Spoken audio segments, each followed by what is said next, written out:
You know, I've been doing this for 64 years in business, trying to sell stuff to customers. And every year, it seems like there's just new opportunities to find a way to help customers find you. The main question is, how do we find customers? That's what every new business owner, every new entrepreneur, one of their first questions that you got to answer is, how do you find customers? And through the years, I boiled it down to a real simple answer, and that is, we help them find you. By helping them find you, it takes the monkey off your back to travel and go and go and go and worry and worry and worry about trying to reach every spot and grab everybody that you can. Sometimes we need to do that. Yeah, there's still a world for cold calls, but finding customers is such an important part of our business. We have to keep it on our mind all the time. We need to think, let's bring them in. Let's bring them in. And tonight, I'm going to do my very level best to help figure out a way to do that. My name's Steve Carver. I'm talking to you from my home office studio in Dunn, North Carolina, right in the center of the state on Interstate 95. This is my presentation, number 1127. So I'm well on my road to entrepreneurship, and I appreciate you joining me and letting me join you on your road as well. I want to tell you that I am not a lawyer or a tax accountant. I'm just a fellow at 77 years old that's been in business and still in business today, serving customers since I was basically 12 years old, starting in 1959, and I do love it. But I want to tell you, what I'm offering you is free advice, and the best advice I can always give to you is get a second or third opinion before you jump off and make an important decision affecting your stability, your financial situation for you and, of course, your family. Don't try to do things alone. And the good news is, in North Carolina, spread all over the state in the community college system, are small business centers. That's people that are dedicated, hired to serve you full time in helping you start and grow businesses. And we're sponsored tonight by the Small Business Center over at James Blunt Community College in Kenansville, North Carolina, Dublin County. And the director there is Miss Joy Wynn, a dedicated, dynamic, powerful lady who will help you with any questions that you have related to your business. And if she doesn't know the answer, she's got a network of people to help find it. No charge, totally confidential. What's said to her stays with her. It stays in the room. So let me invite you to visit your community college's small business center. If you're not in the Dublin County area or Sampson County area, or know how to get in touch with the small business center closest to you, just right over in the chat board, just go to the chat board here tonight, type in your name, email address, tell me what town and county you're in, and tomorrow I'll help get you set up with the small business center director in your area, and be very glad to do it. So Joy, if you want to get an appointment with Joy or talk to her, give her a call at 910-659-6008. That's 910-659-0008. So she's got a new assistant now. Lynn Murphy has joined the team. Looking forward to meeting Lynn myself.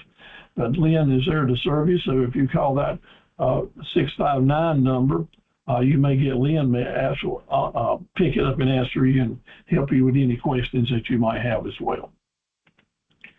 You will be getting a survey questionnaire after the program tonight. Please take 60 seconds and fill it out and then send it back. Joy and Lynn need that to determine how well we're doing, how we need to change or improve, and what topics that you might want in the future. So please fill that survey out and send it in. It makes a big difference for them, and I appreciate it as well. Put a good word in for me while you're doing it. That's a good thing for my job security.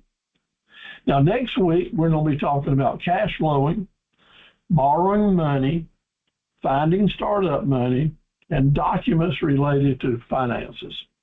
If you have any questions that you'd like to be answered during the series next week, drop me an email. Let me know what you're up against or what questions you have, and I'll try to work them into next week's presentation. And this is always true with our webinars that I give. If you have anything going on in your business that you think we can help you with, but you don't see it on the agenda, do not hesitate to send me an email and let me know, and we'll work it into the presentation before the series ends, or I'll just have a private communication with you. In the study guides that have been emailed to you, there are 9 of them. All of them are important. We're going to talk about all of them tonight. The one that's named 1127 is the talking points of the night's presentation. Always, when you get these in early, if you can, print out the talking points presentation so that you can make notes and ask questions as we go along. So I'll be glad to have you. So welcome to all of you. We've got several brand new attendees tonight. I'd like to say welcome to you. You're always welcome to attend and to invite your friends and neighbors to come too. We lay it all out for you here, and this presentation, like all the others, is chock full of information, maybe too much, but I want to give everyone a little something so that you can absorb it and use it. I don't expect you to use everything that I present, but there may be some good tidbits in here for you that you can put right to work and help your business. I invite you just to lean back and enjoy the presentation as being entertaining. And I also invite you to bear down, get your pencil out, and do everything you can to take this information down, apply it, and get your business up and running. I want to help you get to the next step as fast as you want to get there. It's my job to be assertive, to help motivate, and I'll do my job. It's your job just to hang in there and pay attention. We've had great attendance so far in this series. So far, we've had almost 60 people joining us. Some are regular attendees, and many of you are back with us tonight. I'm so glad to have you all on board.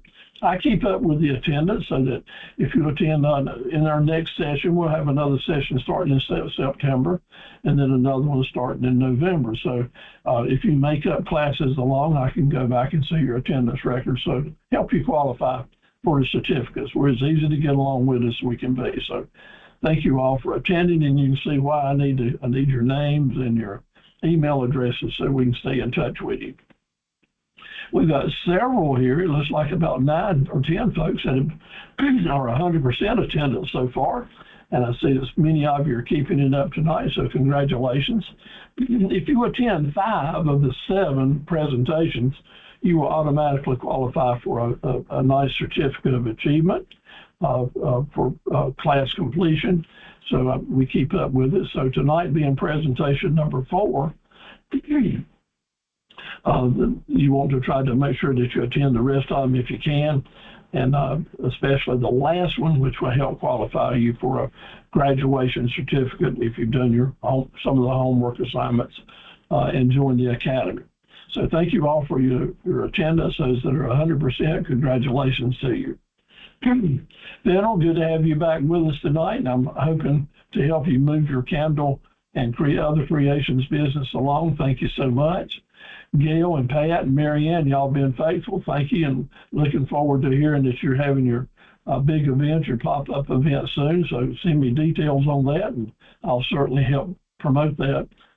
And look forward to hearing from you. In the Bunn area, you're in Bunn and I'm in Dunn, so a lot of people get those two places mixed up. Keisha's not with us tonight. She wrote us a very nice note. She's working on her homework, but she had to not be with us tonight, but she'll see us in the future. Sherwank is always popping in and out on us. She's one of our previous associate members of the Academy. I'm glad to have you on board.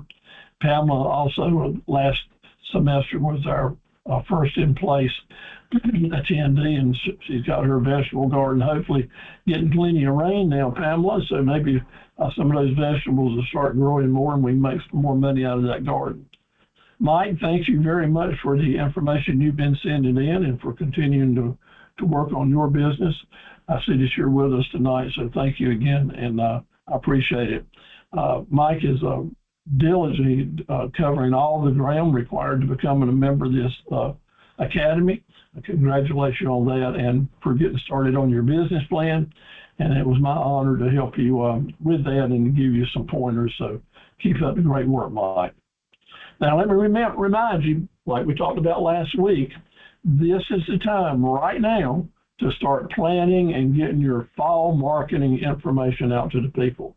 Talk fall, use the nice colors, get people excited about a new season, get people excited about your new business, and tie the season into your marketing. And I'll guarantee you it will help promote your sales and therefore your profits. So now is the time to think about marketing. When we get over into September and early October, it'll be time that we talk about holidays and Christmas and New Year's marketing. And in our next sessions, I'll be bringing those to you, those messages to you about how to market for the holidays. So let me see here. If you would mute your microphones and keep any background noise from coming in, I'd appreciate it. So send me emails, send me photos of your business, send me your homework. Please do some your videos, your introductory videos that you'll be able to use on your Facebook pages and on your website and to send to customers. I sent you a lot of samples this past week, showing you how to do it, giving you examples. You can copy what I do if you like, or use it as an idea booster for your own business. But you have to be active and getting your message out. As we called it last week, remember, is putting fresh bait in the water. So let's get started on that. We'll make it happen. Remember to go to your Facebook pages, the Academy of Entrepreneurs and Associates. I'll be filling those in with some of y'all's names in the next week or two, but we'll see how the program moves along. Motivate, motivate, motivate. I'm motivating myself and you and our customers to try to promote our businesses and to move forward. One of the best ways to do it, and that you can learn without spending any money, is to pay attention to the handout that you're getting called 40 Drill Skills. Master those, see how each one of them can be applied to your business or the way that you're approaching things, and indeed, you will find that you're going to have less stress and more profit by doing it. Picking up on number 25 tonight, as we've done the previous ones already, let's talk about drill skill number 25, and that is when dealing in business, it's really important that you understand that nonverbal communications sometimes will tell you more than what people actually say and write. But we have to learn to pay attention to that. Learn to read and to send nonverbal communications with your customers when you're negotiating with them and talking with them, and you will not miss the information that sometimes makes the difference in whether or not you can close your sale.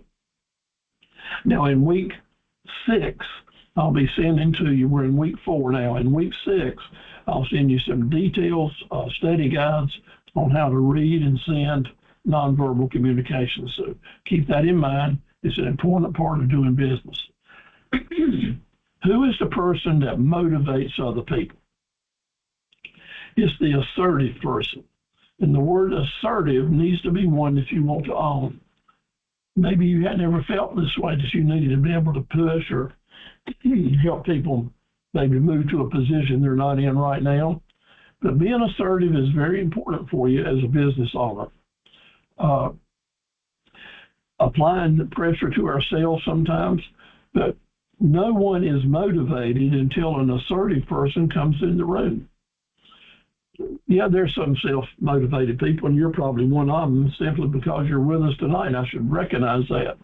But taking it to the next level, on motivation, on encouraging the customer to, let's make that decision, let's buy something. On the motivation about helping an employee to move forward and to be more productive for you. You want to be an assertive person if you want to be a successful entrepreneur with a sustainable business.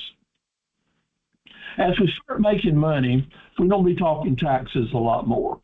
In week 7, we'll zero in on taxes, and I'll have you lots of information to send to you. But there's 2 words related to taxes that let's kind of clear the air on. Tax avoidance avoidance is a very good thing. And all of us as small business owners need to apply all the tax avoidance strategies that we can to avoid paying taxes that maybe we just don't have to do it if we rearrange the way that we're handling our bookwork and paperwork in a different way. If you don't practice tax avoidance, you will pay a lot more money out in taxes than you actually have to do it. So know that, yeah, we want to be straight up and honest and do our tax work right. But part of that is avoiding and not paying taxes we don't have to pay. Knowing and understanding the deductions and knowing and understand depreciation is all about tax avoidance. And in week 7, we'll jump real deep into both those subjects. But the other word, tax evasion, is cheating, misrepresenting, lying, and being deviant. Tax evasion is against the law, and you'll get in trouble for it. So remember, there is a dividing line there between tax avoidance and evasion, and you want to be on the avoidance side, but never on the tax evasion side. It doesn't matter how many times people tell you no. And in entrepreneurship, that could be referred to, it doesn't matter how many times you're knocked down, because we're in there fighting. We're after every business deal we can get. And by golly, when we don't get it, we're getting knocked down. Don't make any difference how many times we get knocked down. What really counts is how many times we get up and bounce back.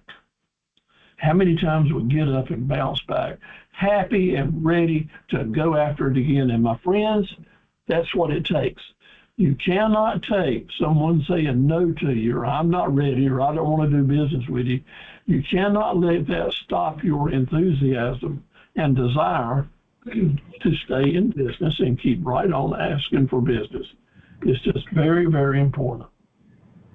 Staying in the race means keep getting up. Now, today, I had sent out a lot of quotations last week to customers all over the nation. And yesterday and last night, I did something that's really important that we talked about last week. I followed up with my quotations. I sent my customers a secondary email, making sure they got the quote, tell them that I'd appreciate their business. If they have any questions, let me know.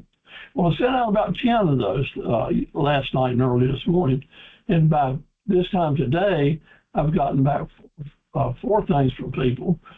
One said, Steve, we're planning on buying, and when the time's right, we'll be in touch with you. 1. But I got in 3 others that said, we're just not ready to buy now, or I found something else that suited my needs better. In other words, I got 3 knockdowns and 1 let's wait. Well, out of 10, that's pretty high percentage, but that's about average.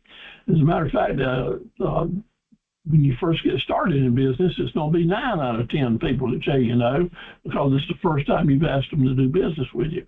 But you gotta not let that slow you down. That's just to be expected. And on every one of those notes that I sent back, that they sent to me, I wrote them back. Thank you so much for replying.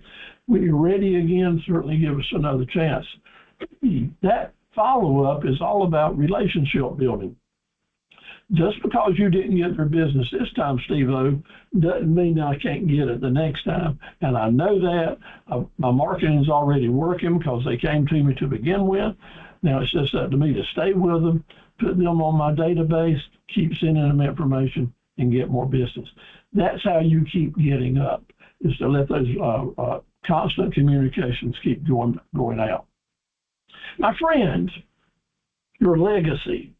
How will you be remembered? I know you're young and hadn't even thought about creating a legacy maybe, but at 77, at my age, you think about it a lot. I wish I'd have thought about it when I was your age. The thing is, do you want to be remembered and known as a giver or a taker? At your age, and you start creating your legacy now, that means your legacy can do dividends for you the rest of your business life. Don't wait till you're in the autumn of your business career to think about legacy. Do it now. Do it now and start receiving the dividends, because if you are known as a giver, someone that helps other people every time you get a chance, versus being a taker, being someone that takes advantage of other people every time you get a chance. In the long term, throughout your life and that of your business, being a giver will help you multiply goodness and goodness and goodness and goodness, and you will be so proud of yourself, and everyone that knows you and loves you will be proud of you too. So start today building a legacy of being a giver. When you're being the best person you can be, I'll tell you, you're going to be the best business person you can be also. Help others and let what you're doing be a candlelight that not only shows the way to other people of how to be a good person and a good business person, but gives light and also gives warmth, warmth being hospitality. Keep those on your mind. Work at it. Have grace. Have grace. Be gracious. And folks will recognize it. And guess who will appreciate it most? When you start getting that feedback, you will appreciate it as well. So being the best person you can be and being gracious will go a long way. Strictly business now. We talked last week about the Golden Goose marketing campaign, and the important part of that, the reason we have that campaign being structured to help us stay in business is so that we can appreciate a magic marketing moment. That's what you want. And that magic marketing moment is when you have done things right. You've got them in your database and you've followed up to make sure they're 100% happy. That's when you get to ask, now, when are you going to buy something else? Who else do you know that's buying? What products do I need to add to my product line? What do I need to do different to better serve you? That's the magic marketing moment that a customer will give you the feedback you need. Only if you write it down and make it a part of your marketing plan for future days will you know what's next. That's what a marketing plan is after, telling us what's next. And the magic marketing moment is the way that we make that happen for you. Videos, videos, videos. So important. If you have not learned to make a simple video, then you're behind times. It is so powerful in today's marketplace that your YouTube channel is a free network, a free website that will send business to you. So here's something I haven't said to you before. It's really important. You signed on to me tonight by using freeconferencecall.com. Freeconferencecall.com. You signed on to it, so you know about it. Just go back to that sign-on information and you'll see it. I want you to go to freeconferencecall.com and sign up as a member of freeconferencecall.com, just like I am. Be a member. Join it. It's free. If you want to make a contribution every now and then, you can, but you don't have to make any contribution. But as a member of freeconferencecall.com, you will have a vehicle there totally free that you can make your own videos, just like I'm doing right now. You can make your own videos and then make as many as you want, erase them back and forth. And then when you have that free video posted at freeconferencecall.com, no one else sees it unless you want them to. But you can take that video and it will turn it into an MP4 recording. It's very easier to use. I find it a lot easier to use than my telephone. And then you can take that MP4 recording, and go over to your YouTube channel, load it in, and YouTube will convert it to a YouTube video. That's what I do after every presentation. That's how I have these videos to send to you. You can do that just like I do it. And you can use those videos to promote your business and do your introductions. So there's no excuse in the world. No excuse. I've just given you a free tool to make your own videos. It's the very same one that I use that you see every week that we're using, like we're using right now. You can turn it on and off. You can put slides in it just like I'm doing. So keep that in mind. And if you'll do that, you'll do yourself a great favor you can use for years. Also, if you ever decide, and I'm encouraging you to do so, to do videos that you can send directly to your customers to talk about their specific thing that you're talking with them about, to make it a lot more personal and a lot more sellable. So please give that a try. I can't emphasize enough how important these videos are for your business. Okay, let's have some chat questions. You ready? Find your chat buttons, your keyboard, so that we can answer some questions as we go here. I do this because I know that if you type in that information and you focus on it, it will really help you remember things. So let's think about that. We're going to try the words of the week. Get ready to tell me what the words were that we have been doing. For y'all that are new tonight, each week we add a different word to our vocabulary or using it, just to encourage us to think about different terms and words or to do things. So the words of the week. Now, we're in week 4 now, so we've already had 3. Week 1, we used be fat as our guide, F-A-T, be fat. Like old Papa Steve over here, got a nice big fat belly here. But it's all about the words that started with F, started with A, started with T. Okay, anyone want to put that in? What does the F and the A and the T stand for? Let me see y'all work out. There we go. Someone's already come in there. Bobette's come in. Yes, you're exactly right. Y'all want to look at the chat answers over there? Thank you for being ready to go, Bobette. That's cool. Yes, there's some more coming on in. Thank you so much, Teresa. Yeah, that's right. Be fat. Be faithful. Be available and be teachable. Faithful to yourself and to your business. Available to learn and available to your customers. Be willing to answer the phone. Be willing to check your email. Make sure you're available to your customers. And teachable, if you think you know it all, then you're at the wrong place. You're wasting my time and your time, because I don't know it all. And I will assure you, you don't know it all. And we all can learn and benefit from working with each other. Faithful, available, teachable. Remember those.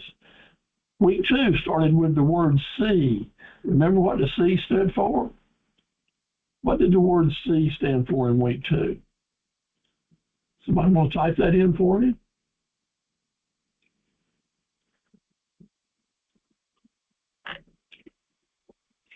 Well, that's a good try. Consistent, courageous. Those are great words, by golly, and I think they would fit in, but it's not what we're looking for. What we're looking for is committed.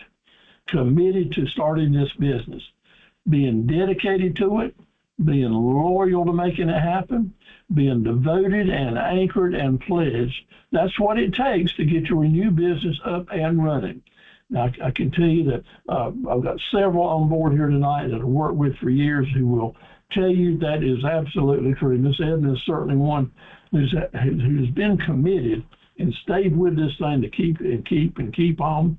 And so Rita's with us tonight. She's committed to see that business go. We have to do things at our own pace and as they come along, but we have to be committed to them. Okay, anyone want to type in the word committed for us so we get that on the chat board for everybody? I've got courageous and consistent. Come on now, how about committed? There you go. Thank you so much. Week 3, the word started with the letter L. Started with the letter L. This is a simple one, but it's so important, the letter L. That's right, Teresa. Thank you so much. The word is listen. Listen, and here's a different wrinkle. Let's listen to ourselves. When you're doing these videos of yourself in your introductions, or when you're practicing your sales techniques, listen to yourself. It's important that we start learning how to master relationship building, and that's all about the words we're using and how we present ourselves. And we can be so, stupid sometimes. It's incredible to let my mouth get ahead of my mind, and we all can do this, but the more we practice at it, the better we'll get. Practice making your presentations and introduction, and then listen to yourself with what you're saying and see if you can improve it to come across in a better way. Listen. Tonight's word is invest. And I sent to those who have been attending an email earlier this week about investing. I'm not talking about investing money in the bank. I'm not talking about investing money in a new boat or a new house. I'm not talking about investing in a new vehicle or a ball glove or a kitchen sink. I'm talking about investing in yourself. Congratulations, my friends. You are investing in yourself by being here tonight and taking in this information that I'm sharing with you. You're investing in yourself by wanting to be a better entrepreneur and a better person. Keep doing that. Be willing to set aside some things that aren't very helpful in your life to do more things that are very helpful. So in the chat board right now, I'd like for you to look at these, if you've got the slides in front of you, 12 different ways to invest in yourself. And I'll do something a little unusual right here. I'm going to ask you to pick out one or two of those different ways you can invest in yourself and go to that chat board right now and type in what you're going to give a try to, what you're going to work this coming week to invest in yourself. What can you do? Can you take one of these 12 suggestions, or maybe you've got another suggestion that you're going to say to yourself right here in public, I'm going to do a better job at one of these different subject matters. Hey, there you go. Got someone saying practice gratitude. We all can do that. Thank you all for participating on that. These are all good. What can you do? What do you promise to do for yourself investment-wise this coming week to help ourselves? It might be make a budget or set some boundaries. Declutter is a big one for me, no doubt. I'm pretty good at setting goals, and that really helps me move along. Maybe you need to start a business journal. That might really help you. Oh, thank you all for such good answers, and I appreciate you committing yourself to making promises to yourself. That's an investment in its own, and thank you so much for doing that. So the words of the week were faithful, available, teachable, committed, listen, and invest. Let's hold on to those and put them to work this week for all of us, okay? Now, more chats. Based on what we've been talking about last week and weeks before, let's talk about, first of all, the 3 times rule. And I want you to write in, see the 2 blanks at the bottom? We're going to charge 3 times what something costs us. The first third is going to go to covering our cost. The second third we bring in will cover our cost of doing business. But we got to have that last third to pay 2 things. What are those 2 things that the last third of the money we bring in is going to help us in the 3 times rule? What are we going to pay for with that last third of money? And if we don't charge it, we won't have it. First of all, we're going to pay for our profit and our taxes. That's the 2 blanks that we're filling in there. Profit and taxes, okay? Next, the 27 times rule said that customers will wait until they have seen our presentations. How many times? That's that first blank. How many times do they wait before they'll do a significant amount of business with you? How many times do we have to show them our business card or business pages or be in touch or make a telephone call to put it in there? Well, Bobette's been listening. Well, she's already written that answer in there for us 9 times. But they're going to miss it. I'll fill in this next 2 lines. They're going to miss seeing our ads 2 out of 3 times. That's just human nature. It's just the way it is. Therefore, if they're going to miss it 2 out of 3 times, and they got to see it 9 times, how many times do we need to build a plan around to make our plans work? What's the magic number there when we're looking at a marketing plan for the long term? Type that in for me. What is the magic number for the long term? Yes, indeed. Thank you so much. That's exactly right. The answer is 27 times. That's why we had the 27 times rule that we talked about last week. SEO. What does it stand for? I don't care if you spell it wrong, if you spell it horribly, but let's type in what SEO stands for, because it is so important, because it teaches us how to help people find our web page before they find our competitor's web page. That's right, girls. Thank you so much. You're doing a good job. Thank you, Mike. Search engine optimization. You don't have to be a computer braino. You don't have to be an internet whiz that we as entrepreneurs have to understand how important SEO is in our marketing against our competitors. And man, I'm going to hit it hard tonight. So get ready for hitting that off. Thank you all for writing in there.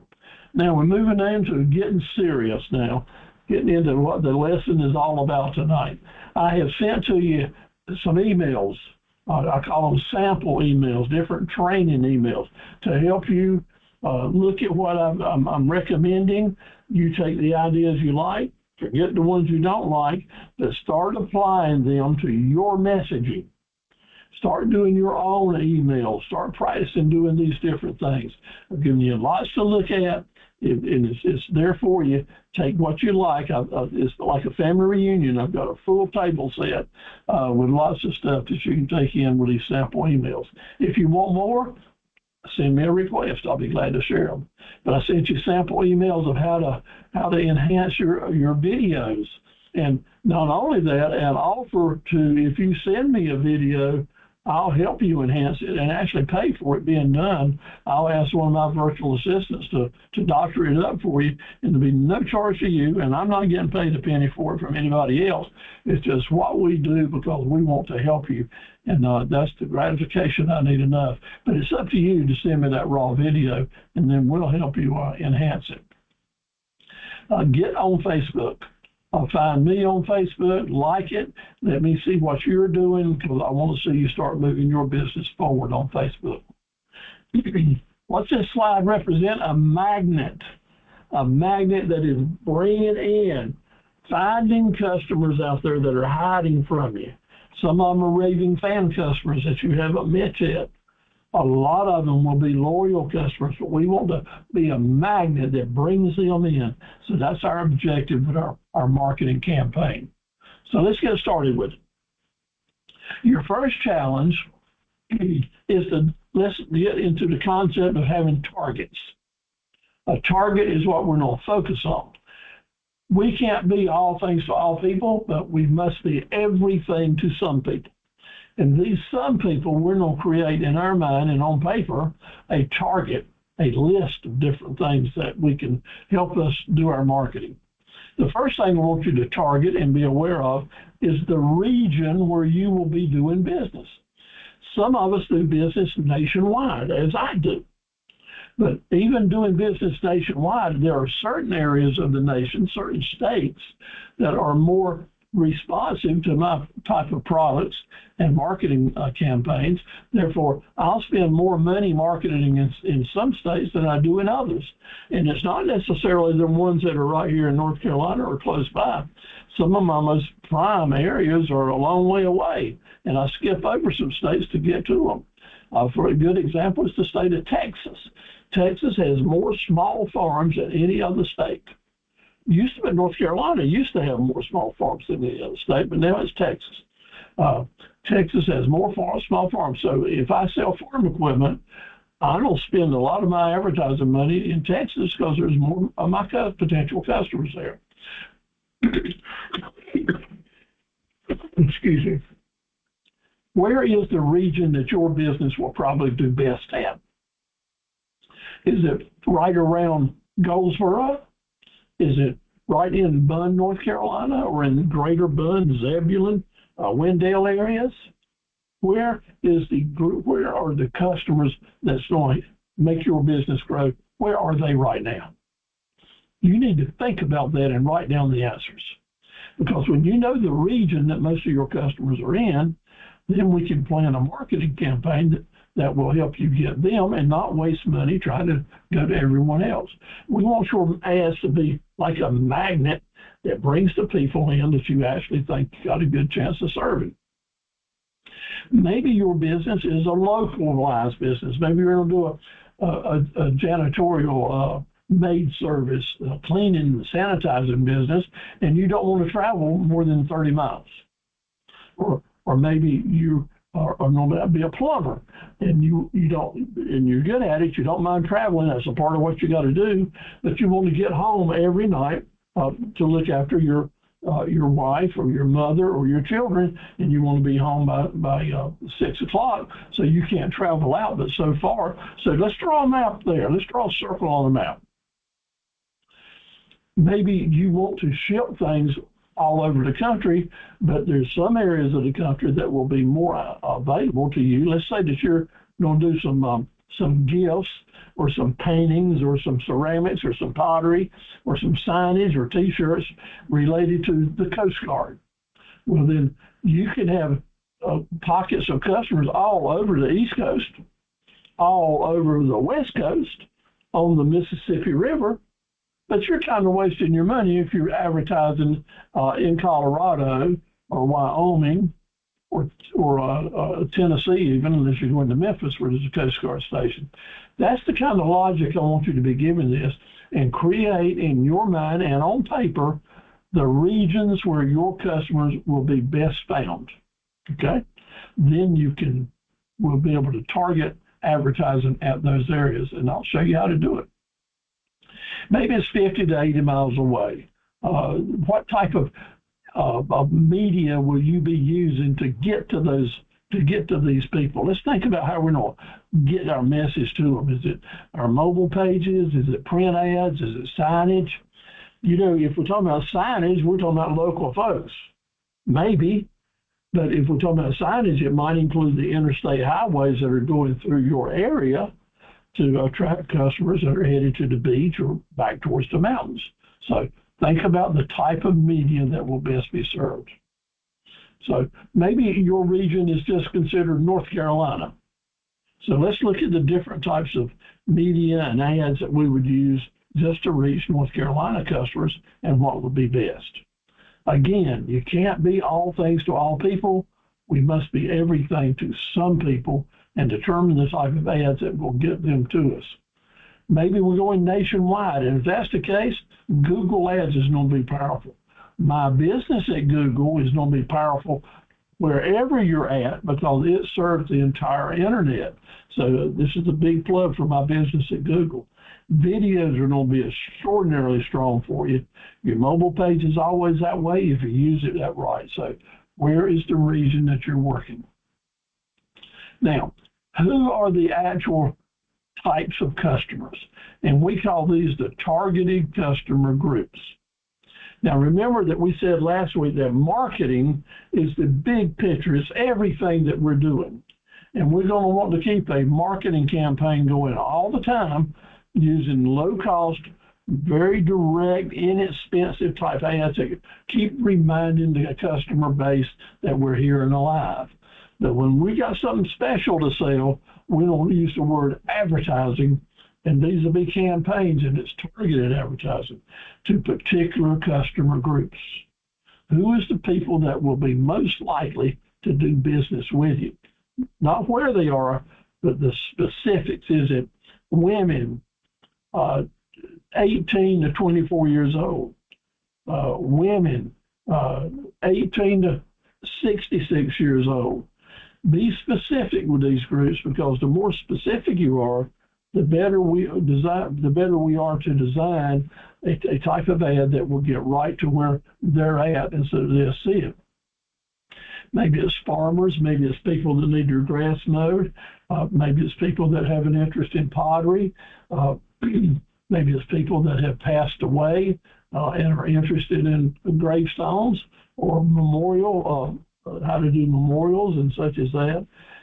All of us have different things going on that will be best served if we send our ads directed at certain targeted groups. It's up to you to determine who they might be. Now, I'd appreciate it if you'd send me these target regions and groups of people that you're thinking will be best for what you're doing. I'll be glad to look it over and give you some advice about it. So you don't have to do this by yourself, but you have to get started with it from the baseline so that you can move your marketing campaign to be effective. So now, we need to have customers find us. But to get our message to them, we got to use what we just talked about in ways to send our messages to them so that they can come back to us. What is the most effective way, the least costliest way that you can help customers find you? And this will be one of your quiz questions for the course, when we finish the course. What is the most effective way and the least costly way to help customers find you? And the answer to it are your mobile web pages. What is a mobile web page? Well, you know what a web page is. The mobile web page is what people see when they're seeing you on the telephone, when they're shopping on the phone right here, when they're looking at this web page right here. 85 to 90% of shopping going on in today's world is happening on the people's telephones. And the images they see on their telephone are not something generated by the telephone. They're the images generated by your website or your web marketing effort. And the mobile pages is what people see. So the more powerful and the more energetic and more assertive these web pages are, the better the chance is you're going to get a call or a message from that customer before your competitor does. Now, the screen here is showing one of my mobile pages, the one for my equipment company. My design is so that I want that customer to most likely hit that blue button with their phone on their phone screen. And when they hit that blue button, my telephone rings. When they hit that blue button, my phone rings. Because I know I'm a good salesman, and you're going to be a good salesman. If I can get them to call me first before they call my competitors, I'll get the information in their ear and in their brain that will at least hopefully give me first chance at making the sale. And baby, if you got the first chance, that means you got the best chance to knock a home run. Getting them to call you is so important. Now, what comes along with that is your willingness to be available to take phone calls, to actually see it ring and hit the button and say hello, not let them listen to a message every time. People are so tired of listening to messages or long menus. So get in your mind, in your DNA, that I want to answer the phone calls that my customers are giving to me. I'm spending this time and money to put together a marketing campaign, and Papo Steve-O is telling me right now that I've also got to have the courage and make the time to answer the cotton-picking phone calls when they come in. If you do that, the most likely first things that customer will say to you is, "Oh man, thank you for taking this call." So many business people don't take calls anymore. They want to listen to messages or get text messages. Take the calls, create the relationship. Remember, that's what we're doing. We're learning to create relationships because that brings you raving fan customers. It starts right here on your mobile page by encouraging them to call you. Maybe it's 2 o'clock in the morning and you really don't want them to call you right now. They'll just have to listen to your message.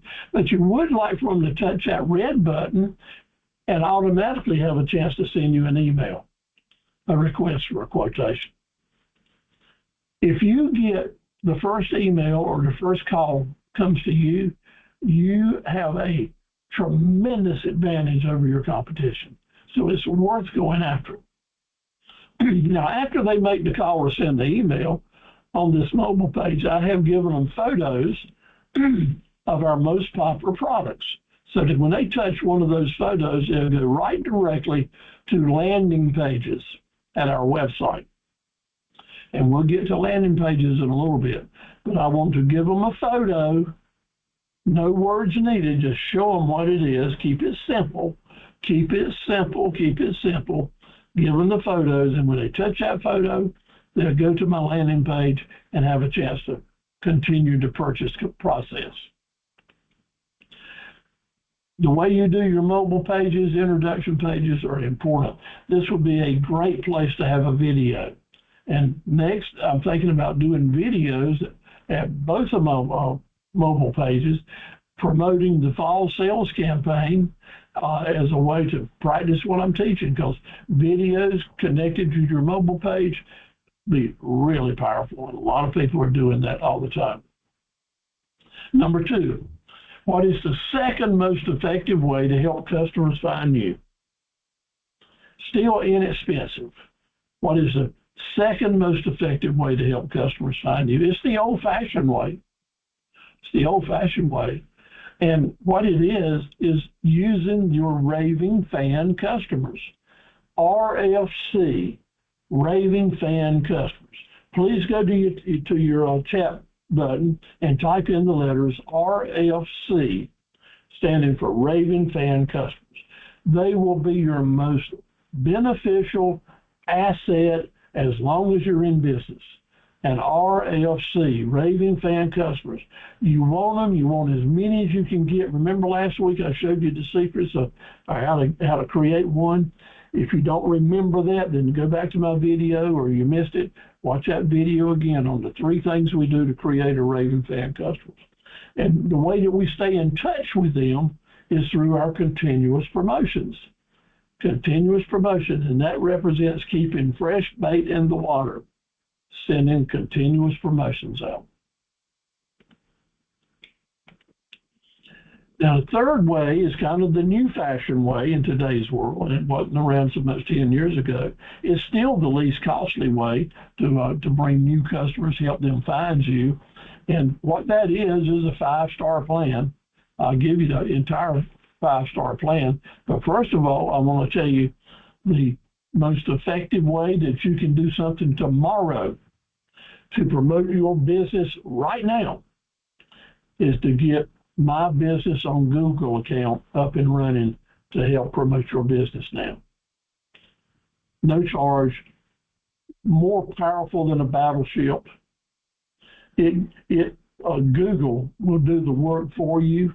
Google will help customers find you in an incredibly wonderful way that not only tells them about who you are, it shows them where you are with a map.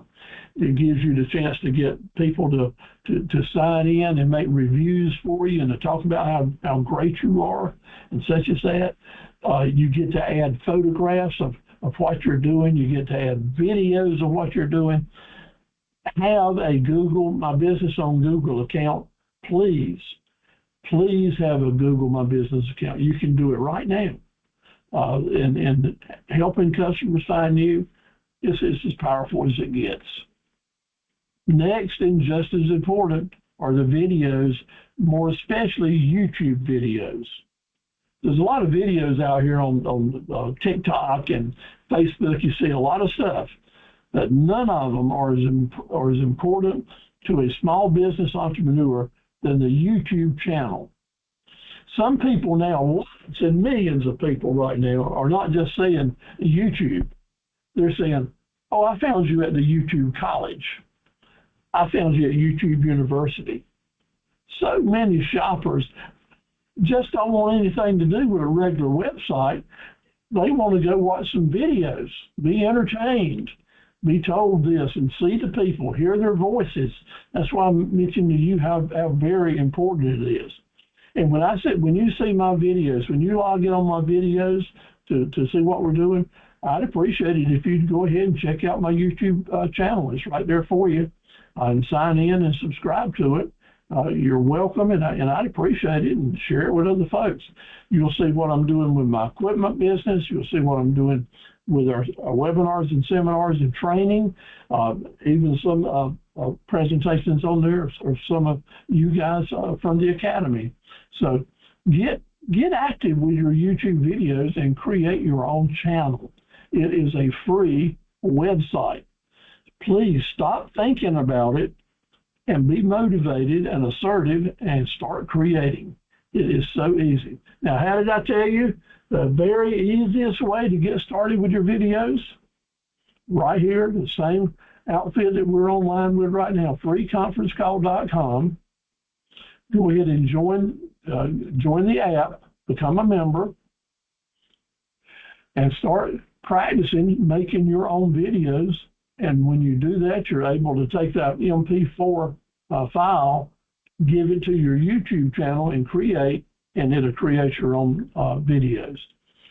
If you do this and you get started and you get in a jam and it's not working, you just send old Steve-O an email or give me a phone call and say, I'm stuck right here, what do I need to do? And I'll be glad to talk you through it. They've got a good tutorial, but maybe I can help you even faster and better. Now, there's many other ways that you can help customers find you.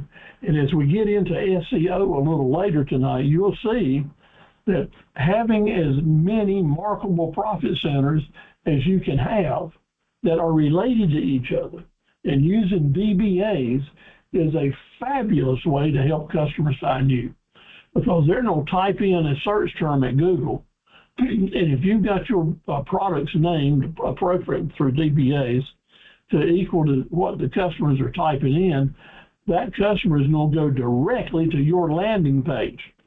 Therefore, you captured them simply by using DBAs and SEO. I hate using all these letters. You have captured them by using doing business as names and the search engine optimization, DBAs and SEOs. So powerful. And so many people don't know this. And when you know it, you're going to be ahead of the game. Identifying those customer groups as niche markets for each one of your marketable profit centers. That way, when we start marketing and sending out targeted ads, we'll do it under different DBAs, different names for your products to really help them out. For example, I have certain mowing machines that can be used as ditch bank mowers, that can be used as hayfield mowers, that can be used as vertical trimming mowers, that can be used as solar farm mowers, and I take that same product and name it all these different DBAs and market them under these different names to help more and more people find that product. It's really simple. Once you start doing that, you can use your database to just multiply, explode the number of people that you reach by doing that. See, all these tools, when used together, become a tool belt of weapons and marketing nets to keep people. They're all good individually, but when you can put them together in a structured marketing campaign, you'll really see your business start bringing in customers and just surprise the heck out of you. I promise you. Excuse me. Okay. Now there's an example. I could have turned my telephone off, but I didn't. I left it on and that it rang in. That's my way of being available even when I'm not available. At least I have took that and asked them to leave me a message right now. Now, when we finish this webinar, I'll go back to my phone and I'll answer anybody that left me any messages tonight.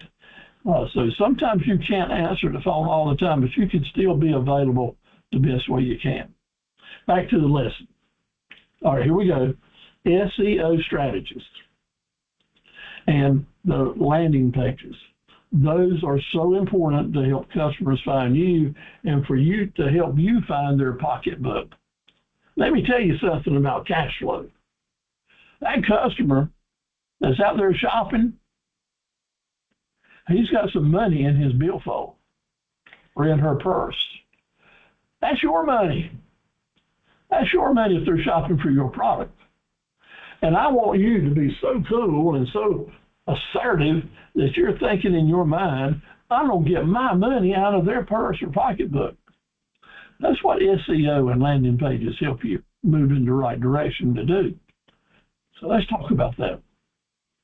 You've got a very well-written, simple, easy to understand handout called SEO.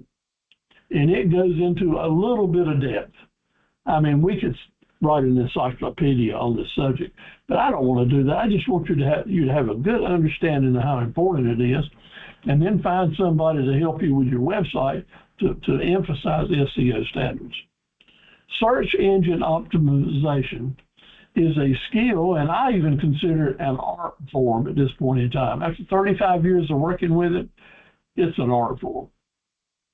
It's how you apply content And the word content means the words, the images, the names of your photographs and different links. Content is what you see on the web page. How you use that content to help customers find you first and quicker by enabling the search engines. Who is the search engines? That's Google and Siri and all the other places that you ask your telephone or your computer to find a certain product for you. The SEO enables those search engines to zero in on your page right at your website before it does all the other internet websites in the whole world. Finding your particular web page before everybody else in the whole world. And that's a mouthful. The world's a big place, and the internet's a great big thing. And to have all that information flowing, and for the SEO power to bring your potential customer right straight to your single web page, wow, that's a miracle to me. I don't understand all how it works, but I do understand how to make it work for me and for you. So we want higher rankings. That means our pages need to be higher on the shopping list when someone is searching for it. There's 9 factors. There's probably 9 million factors, but in my opinion, for someone just getting started in business, or someone with a fairly small business, not very sophisticated, but very important, of course, there's 9 factors to help you enhance what we're doing SEO-wise. Number 1 is, what is the name of your web page? And if the name of your web page, www. And then gets to pottery, gets to farm equipment, gets to paintbrushes, the name of your web page, if it includes the words that people are searching for, the products they're searching for, that gives you a up on everybody else on the internet if that name is in your web page. So that's something to think about, naming our web pages. And we'll talk about that with the DBAs a little later. Next, mobile friendly. Some web pages are lightning fast coming up on a computer or your telephone. And some web pages just load and load and load, and it's so slow that everyone gets tired of waiting for it and moves on. Well, you can have one photograph or one way a paragraph is written or entered into on the page context-wise that may really slow that page down. So it's important that you have someone that knows how to test and change your web pages to make them mobile friendly. Not just your main mobile page, but all your web pages that are mobile pages can be made mobile friendly by making certain adjustments in them or changing certain images. And that is really important for you. Make sure your pages load very quickly. Why? Well, here in North Carolina, thanks to Governor Cooper and a lot more good politicians, pretty much all through the state, there's very few areas now that does not have high-speed internet. I know there's still some, but hopefully it's coming for you.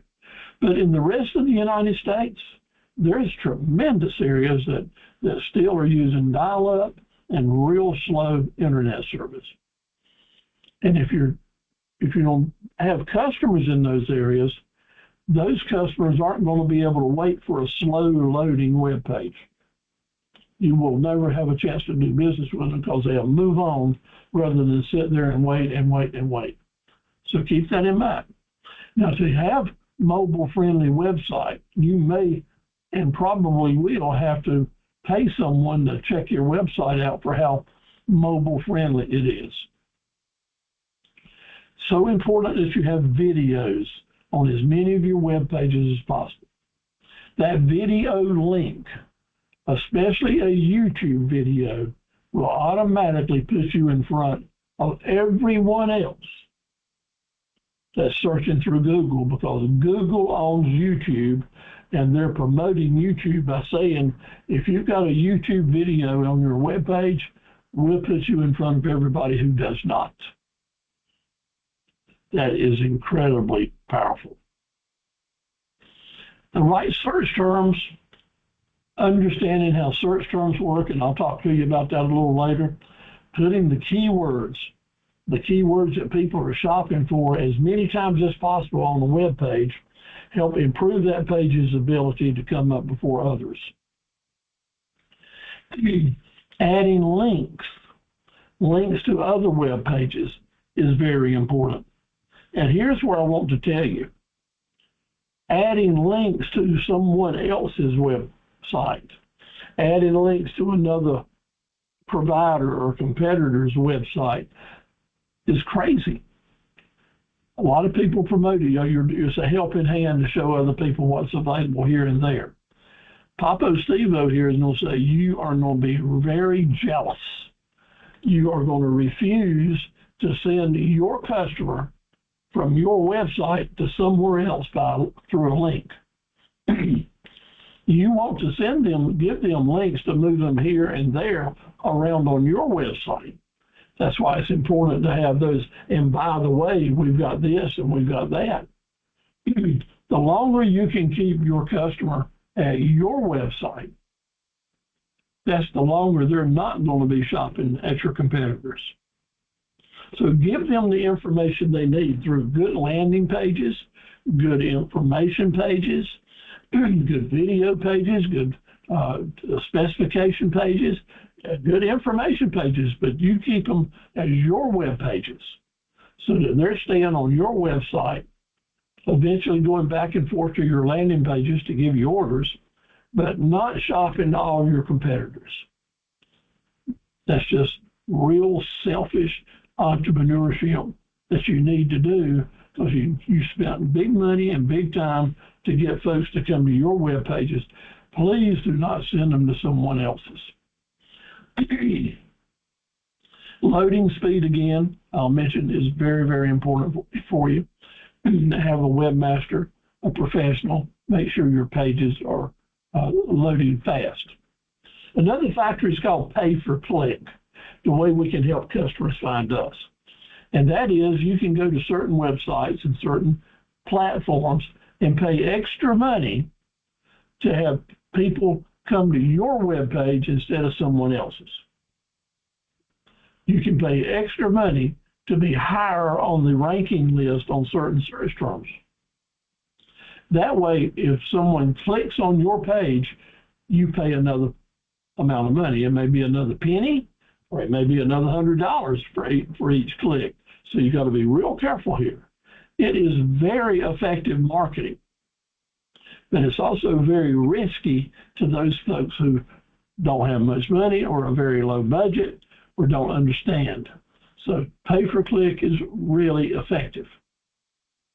The most effective and best way to start understanding it at the lowest amount of money is on Facebook, where you can boost an ad for as little as $1, for as little as a nickel, actually, I think, 5 cents. And that is, you can tell Facebook, if you can get someone to click on this Facebook ad, charge me another penny. Furthermore, you can say that I only want people in Dunn, North Carolina, but I only want to offer this to people in Wilmington or in Burlington or in Charlotte. So through Facebook boosting, you can learn how pay-per-click works at a very low amount of money and set a budget and make sure you understand that budget. You can tell Facebook that I don't want to spend more than $5 a day, or I don't want to spend more than $5 on this whole campaign. It's good training and a good way to get a message out when you're targeted advertising. I don't think it's such a good way to use as part of your regular marketing campaign, but I think it's an excellent way, pay-per-click, to use when you're doing some targeted advertising, especially if you're new in business and have a very low budget. So here's some examples of pay-per-click and what they can do for you. This is showing that the ads that are being paid for on Google pages come up fast. These are the sponsored ads and pay-per-click ads. So when you look at a Google search page after you search for something, the ads that are coming up with the pictures and the big letters and such as that, those are ads that people have paid in some way to get you to see their ads first. And on almost every Google page now, the paid ads are coming up first. 35 years ago, that wasn't the case. It was just a few sponsored ads coming up. But as the years have grown now, every page is full of sponsored ads. So the primary strategies for getting SEO to work for you can be kind of weird. You're hearing every day how important using social media is. And it is. A lot of information is going out on social media. And I'll put a footnote right here. A lot of it is pure lies, especially a lot of political stuff these days. It's just absolutely 100% falsehood that dirty players are using to try to stick it to their competitors. And that's so disappointing. I would like to see all that go away and let us entrepreneurs just try to sell our products and services, but that's not the case. But even though social media is full of that bad stuff, it's so much more full of good stuff. So use social media. But remember, if you're using social media just to tell your story, it's one thing. But if you're using social media to send people to your web pages with the right kind of links, or you're using social media to get people to click on your YouTube videos, then you're a smart cookie. Then you're using SEO the best way. Because search engine optimization through social media may get the people to see that content you've got first, but now it's up to you to direct them right straight to your web pages, mainly your landing pages, to start making a deal. So I know there's a lot of social media out here and more coming on all the time. My word of caution to you is don't try to master all these things. Don't try to be so powerful in 2 or 3 or 4 of them that you lose sight of really what's happening. Some folks are just so interested in TikTok and Instagram and Facebook that they absolutely forget about basic selling, and that happens through basic web pages that you own and design. My suggestion to you, if you've got to start at Facebook, and that can lead you into Instagram very easily. Try to master those two before you branch out on others. Now, I know that Pinterest is really important for people that are into crafts and arts, and therefore I'll make an exception there. Yes, if that's one of the main medias you feel comfortable with, go for it. But get good at it, and don't lose sight that your own web pages are the most important ones to help you make sales.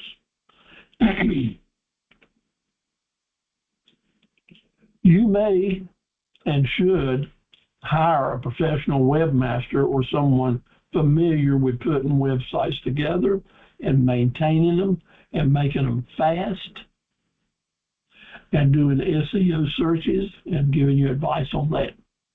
Be careful now. Don't let these ads that come in as spam mail, people offering you a SEO package here and an SEO package there and to do certain things for you to make it work. I don't suggest that you communicate with any of them.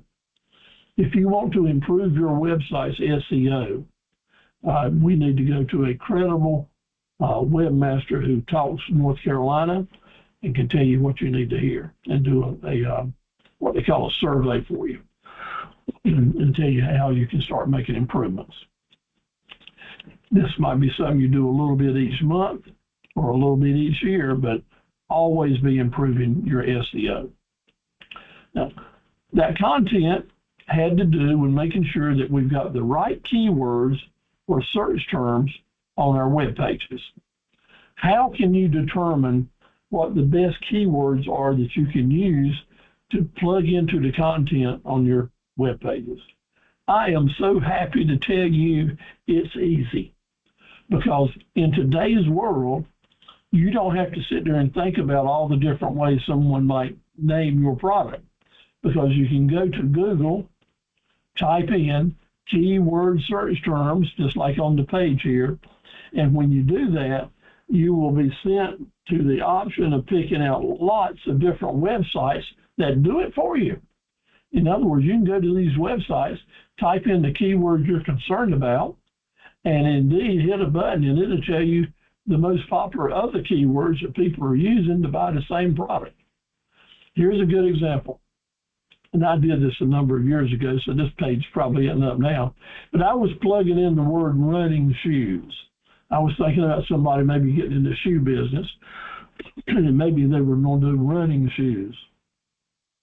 So when I typed that in, I saw that automatically they gave me all kinds of options that I could use to put into the context on my web pages to enhance people finding me that are shopping for running shoes.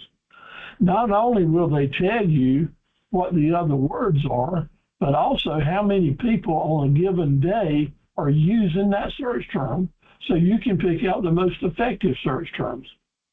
Additionally, like this page is showing you, it is giving you the most popular brands, not only the most popular keywords, but the most popular brands. This is where I put in a note. If you're in retail sales and you've got the options to add different product names and different vendors to your list of your menu of products, you always want to add and include the very best products. Sometimes it's the most expensive products. And the reason for that is those companies that are the very best spend millions of dollars promoting their product name. And if you become a vendor for that product name and can use their name in your advertising, it automatically brings millions of shoppers to your web pages because you can use that product name. Very wise, very wise. Now, that doesn't mean that I want you to not have other brands, because I want you to have brands that suits all the different target markets, the most expensive, the medium priced, and the low price. We want all those customers. That means maybe you want a number of different product lines that you're representing. So then when you go shopping and naming your different search terms, you can include those different names, and that will enhance the thousands of people that will come to your web pages that wouldn't have been there otherwise. The way you use these different words is very important. You can use a group of words or a group of places on your web pages in the upper margin, in the upper header or the lower header. I like using the lower header, where you can actually just take a block of space, and you can make these headers as big as you want to, actually. And you can add in, for example, on this page, I've added in just basic different types of equipment in different places, different name brands of different things that we've got, just a block of text there, just simply to enhance the content on every one of my web pages. Because at your website, your upper and your lower headers show up every time somebody goes to any web page.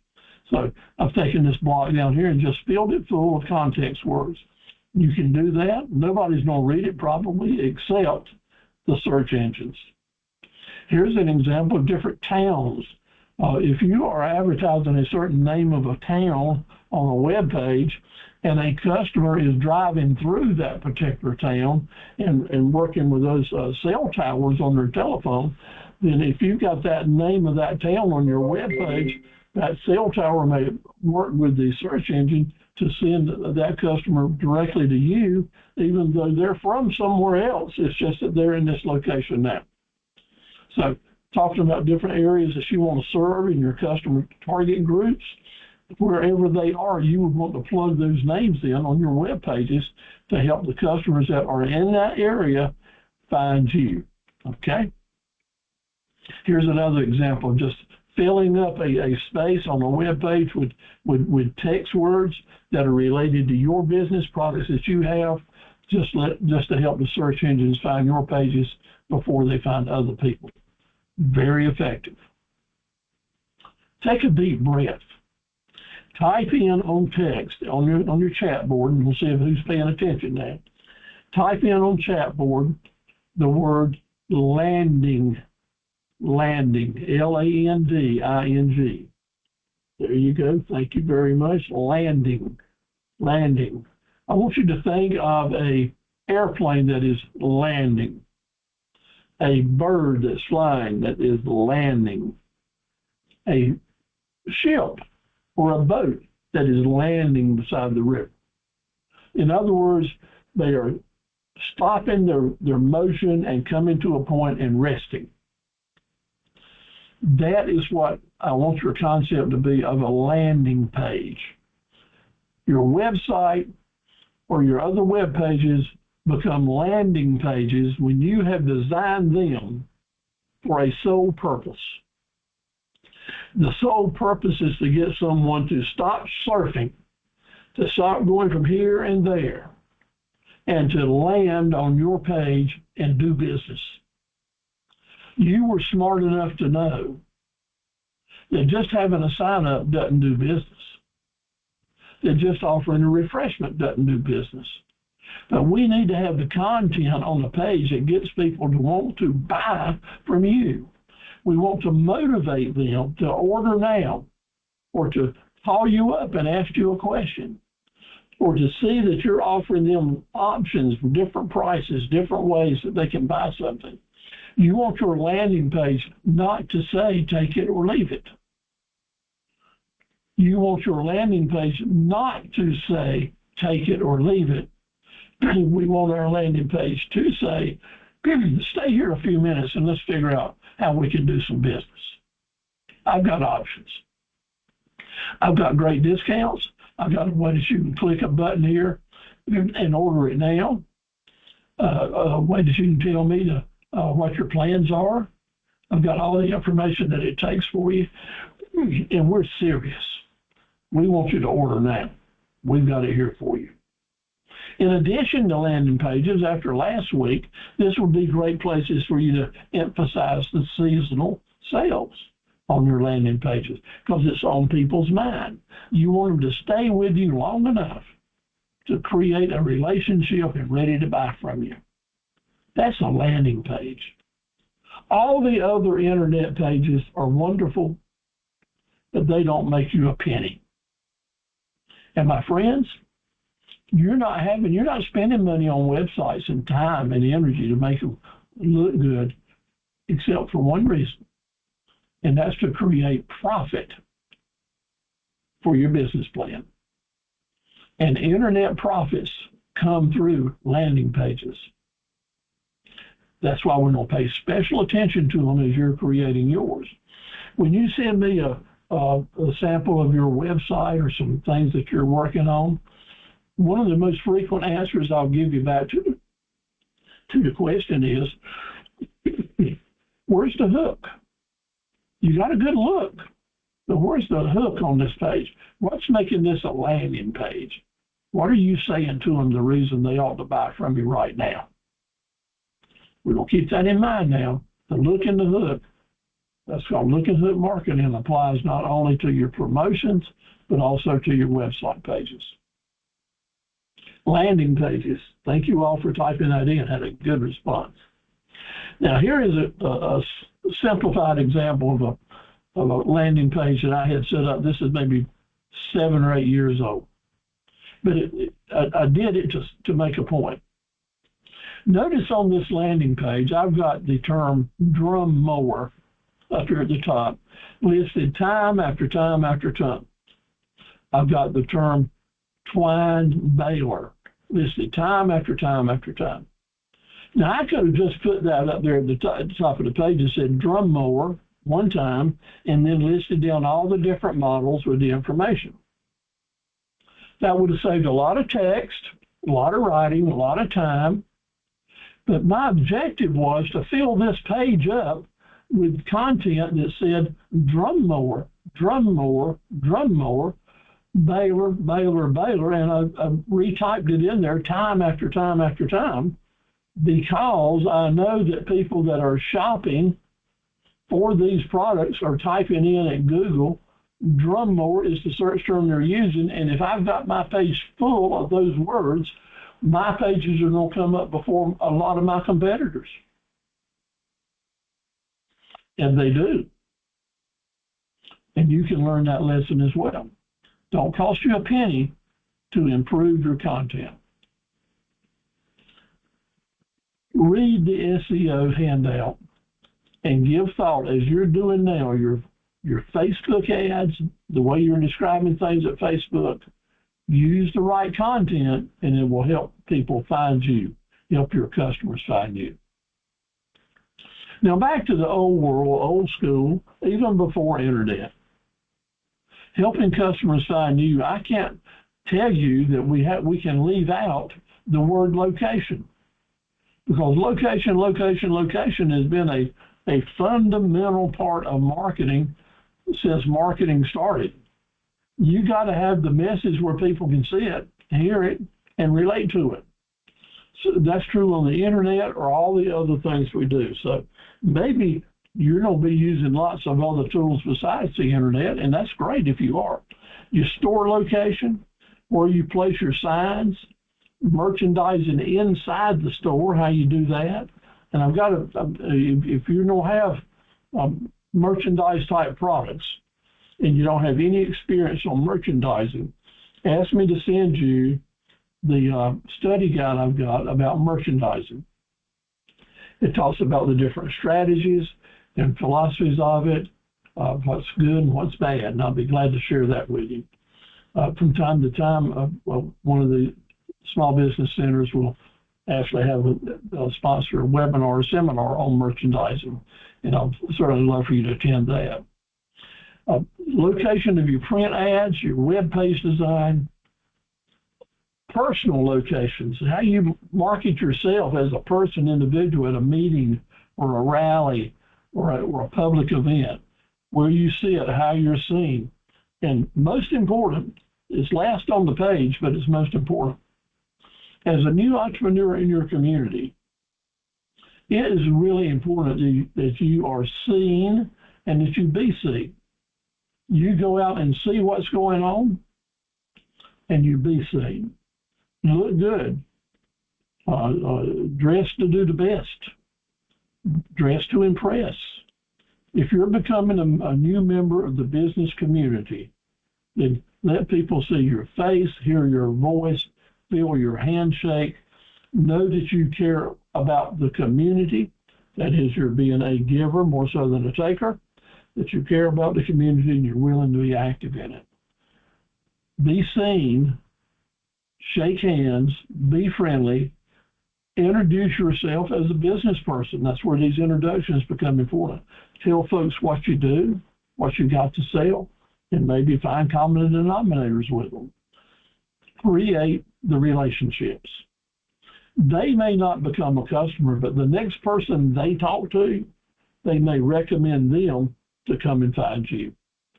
So important. Another way to help customers find you is to be out there at the right locations at the right time. Covered a lot of ground in the last few minutes, I know, and I appreciate all of you staying with me. Sure, Wanky, so glad to see that you've joined us, and Hope as well. But here's what it is. Let me give you a 5-star marketing plan that if you're not using any of these tools, let me encourage you to consider how you can put these tools to work for you. Number one, and it's one of your homework assignments, identify your profit centers and your upsell items. How can you group your products together to improve upsells? That helps customers find you because you're going to offer them a complete deal. Identify when the sales season starts. We talked about last week, seasonal selling. When does the sales season start on this product, and how can you get started? Generally, you need to start thinking about it 60 days ahead of time so you got your best information out. Get your pricing and your discounting together, your targeting strategies. I want you to remember, do not give a discount that you didn't plan to give. Do not give a discount that you didn't build it into the advertised selling price. Look at your handouts. We talk about advertising selling prices, how to build to it. Develop your upsells packaging and bundle deals. Get your YouTubes out there, get your videos working, and make sure you have the look and hook features. The look means it's going to look good. The hook means there's a call to action, a reason, a coupon, a discount, a termination date that encourages people to come on this new business now. And then get on with it. Run it, boost it, display it, and make it work. Use your website. Remember, you need those landing pages working hard for you. Use your Facebook personal and business pages to send people to your landing pages at your website. Get active with your email list of addresses. Have as long an email database list as you can put together.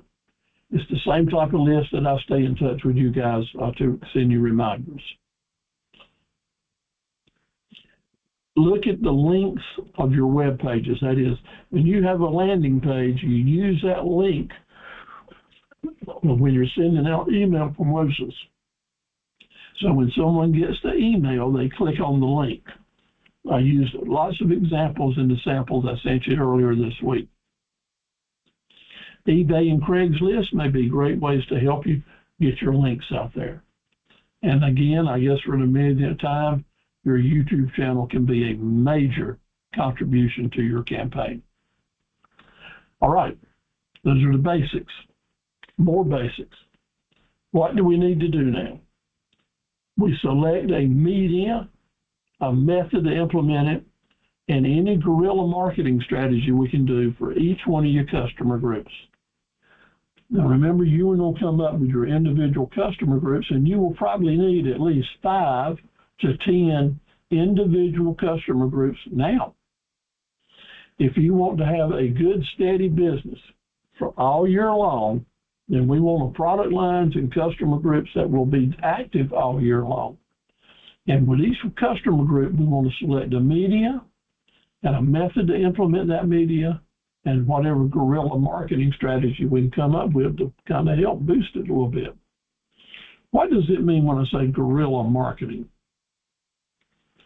Guerrilla marketing is more than just what we've talked about before. It is finding little ways to bend the rules, to do surprises, to be a guerrilla, to surprise our customer and also our competition.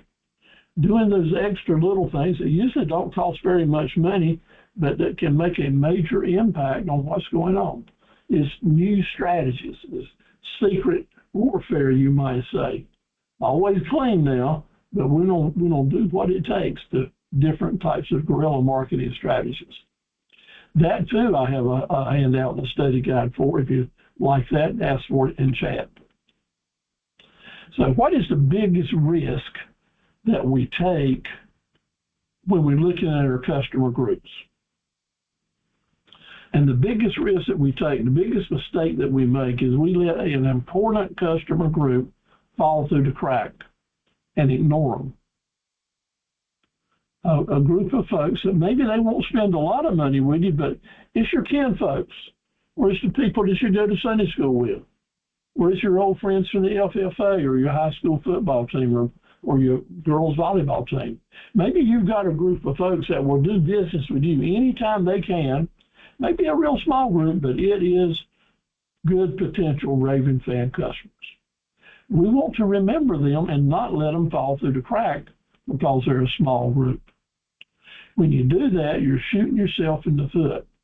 You're taking quarters out of your pocket and throwing them away while you're searching out here for nickels. Throwing a few quarters away while you're searching for lots of nickels. We don't do that. Let me ask you, have you ever been around someone that's laying brick? Brick masons are an unusual group, and usually they're really good fellas and ladies.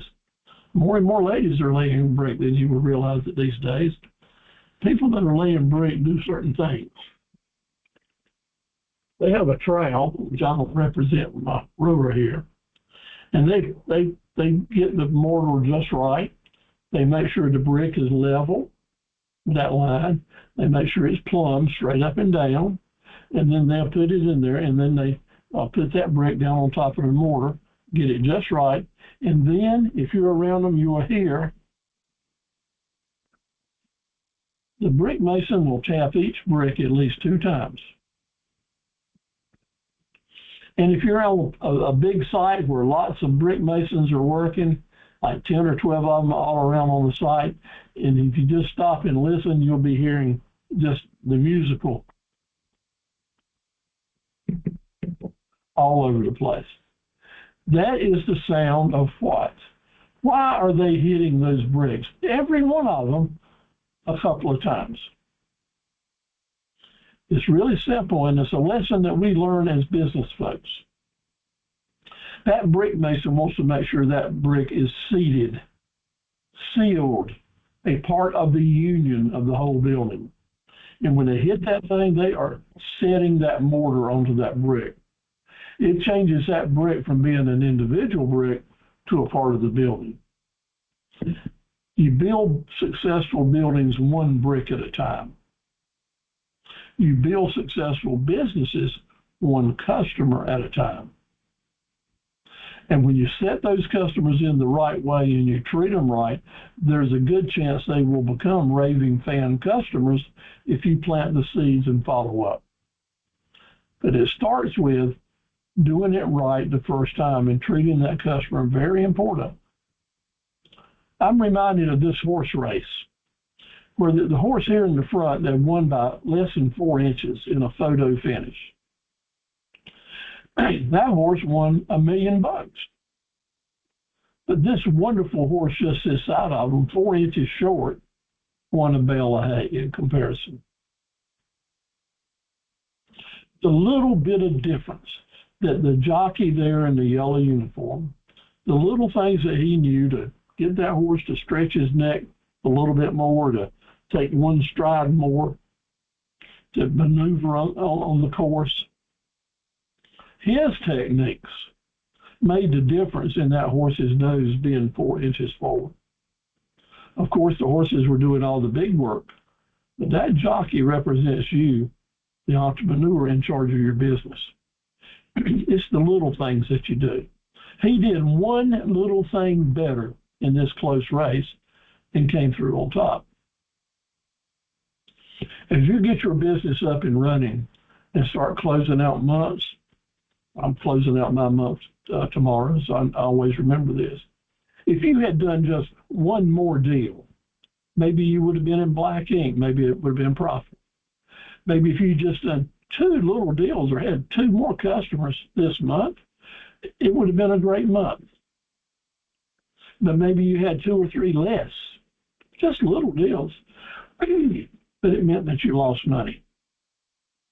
So even if you did $1 million worth of business, but your bills were $1,001, that's red ink.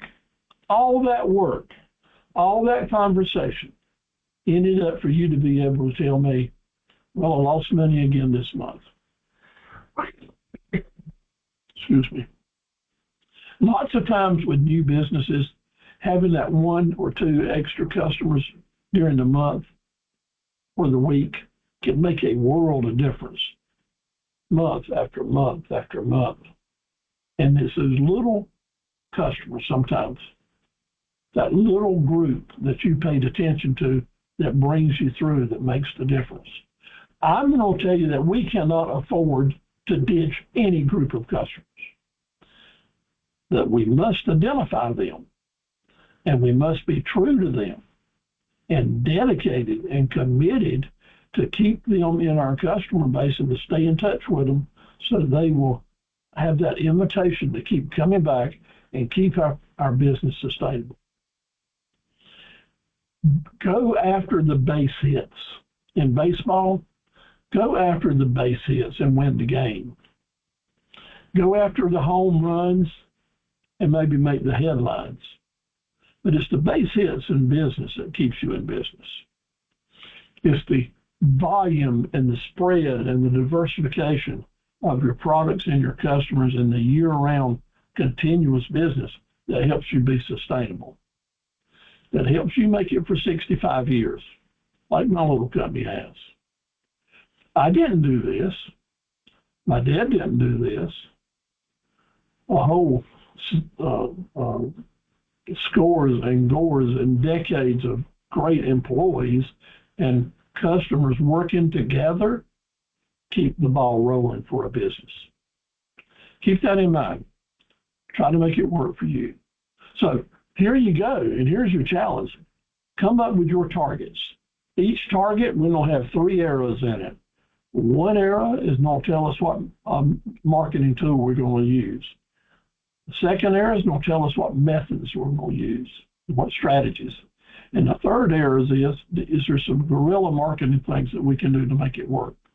Name your different groups, whatever they are, however it might suit your particular business. If you want me to look over your groups and help you with some ideas, you drop me an email and let me know. So which customers? Maybe it's customers that are searching on the telephone. What do you think the most important marketing tool you have for people that are searching on the telephone? Well, it's going to be your mobile page, right? It's going to be those landing pages. That's why what we said tonight is so important for you. Well, how about customers that are not using computers or are not using the telephones? And did you know there's still some folks out there that's exactly the case? They don't use a telephone to shop and they don't use computers. What marketing tools will we use for them? Signs, print ads. Now, I got to finish saying that that's usually real young folks or seniors, right? But here's the rest of the story. After they see that sign or that print ad, they're probably going to get their son, daughter, or grandchildren to look it up on the internet to help them get in touch and do their shopping. But it may have started with signage. That's exactly right. So we can't discount just simple old signage, even bumper stickers like we used to use. What customers might be in your target group? And let me share with you, one of the very best groups of customers for certain business are people that are new to the community. They've come into the community, and the great thing about them is they're not loyal to anyone else, and they are active shopping for a new provider. And if you're there with the right message, by golly, you got the best chance of all doing business. And that message is so important. That, again, gets you back to seasonal advertising, because people that are new to the community, they're very interested in the seasons like that. But having your Google presentation strong with my business on Google is a really good thing to do. There's also, in the larger communities, there's relocation magazines that I'll mention later, which are an excellent way to get in touch with people that are new to the community. Maybe your customers are visitors to North Carolina, and you might consider what might be most attractive to them. But where you put your ads for weekenders, it might be on highways with billboards or different types of signages. Folks that are outside North Carolina, probably everything related to the internet. Maybe someone that is not even interested in shopping for a new vendor. They're totally happy with the people that's serving them right now.